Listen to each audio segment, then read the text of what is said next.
அந்த குழந்தைகளை அந்த ஸ்கூலில் படிக்க வச்சுட்டு அவங்களால நீட் கிளியர் பண்ண முடியல, ஜேஇஇ ஐஐடி கிளியர் பண்ண முடியல, சிஏ ஃபவுண்டேஷன் கிளியர் பண்ண முடியல, நல்ல ஒரு இன்ஜினியரிங் காலேஜ்லையோ மெடிக்கல் காலேஜ் சீட்டு கிடைக்கல அப்படின்னா நீங்கள் 15 வருஷம் கட்டின fees waste. 15 years of investment recurring deposit பற்றி கேள்விப்பட்டிருப்பீங்க.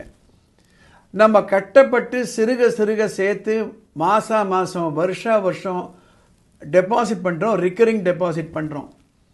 15 வருஷம் கழித்து அதை ஒரு முக்கியமான காரியத்துக்கு நமக்கு வேணுன்றதுக்காக டெபாசிட் பண்ணுறோம்.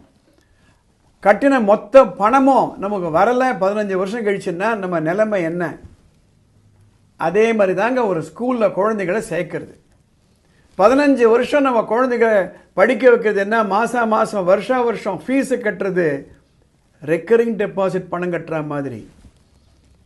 15th year 3 வருஷம் ப்ரீகேஜி, எல்கேஜி, யூகேஜி, அப்புறம் ஃபஸ்ட் ஸ்டாண்டர்ட்லேருந்து 12th வரையில் 15 years அந்த குழந்தைகளை அந்த ஸ்கூலில் படிக்க வச்சுட்டு அவங்களால நீட் கிளியர் பண்ண முடியல, ஜேஇஇ ஐஐடி கிளியர் பண்ண முடியல, சிஏ ஃபவுண்டேஷன் கிளியர் பண்ண முடியல, நல்ல ஒரு இன்ஜினியரிங் காலேஜ்லையோ மெடிக்கல் காலேஜ் சீட்டு கிடைக்கல அப்படின்னா நீங்கள் 15 வருஷம் கட்டின ஃபீஸ் வேஸ்ட். ஒரு கல்வியாளர் என்ற நிலையிலிருந்து இந்த பதிவு நான் பண்ணுறேன்.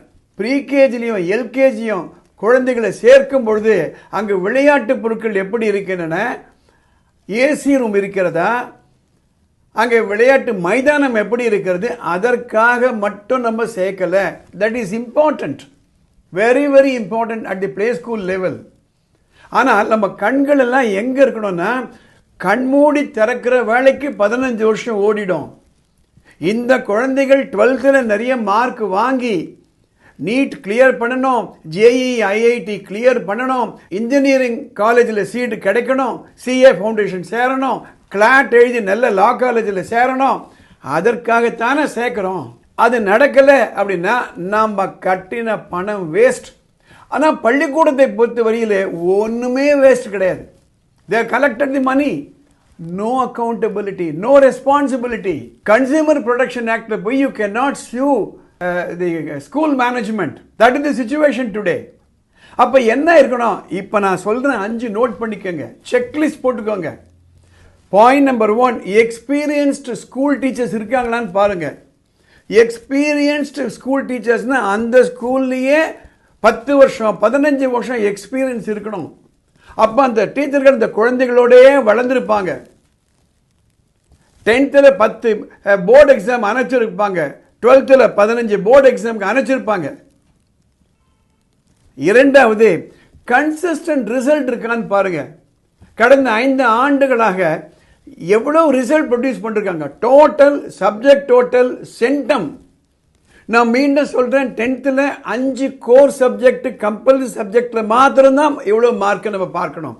6வது சப்ஜெக்டை ஆப்ஷன்ஸ் வச்சு எடுத்துக்க கூடாது. கன்சிஸ்டன்சி இருக்கான்னு பாருங்க. உங்க ஊர்ல இருக்கக்கூடிய பள்ளிக்கூடங்கள்லயே அதிகமான மார்க் வாங்கக்கூடிய பள்ளிக்கூடமானு பாருங்க. 3வது, டிசிப்ளின் அண்ட் ஒபீடியன்ஸ் இருக்கான்னு பாருங்களேன். அது இல்லைன்னா நீ என்னதான் பணம் கட்டினாலும் பிரயோஜனம் கிடையாதுங்க. Discipline and obedience.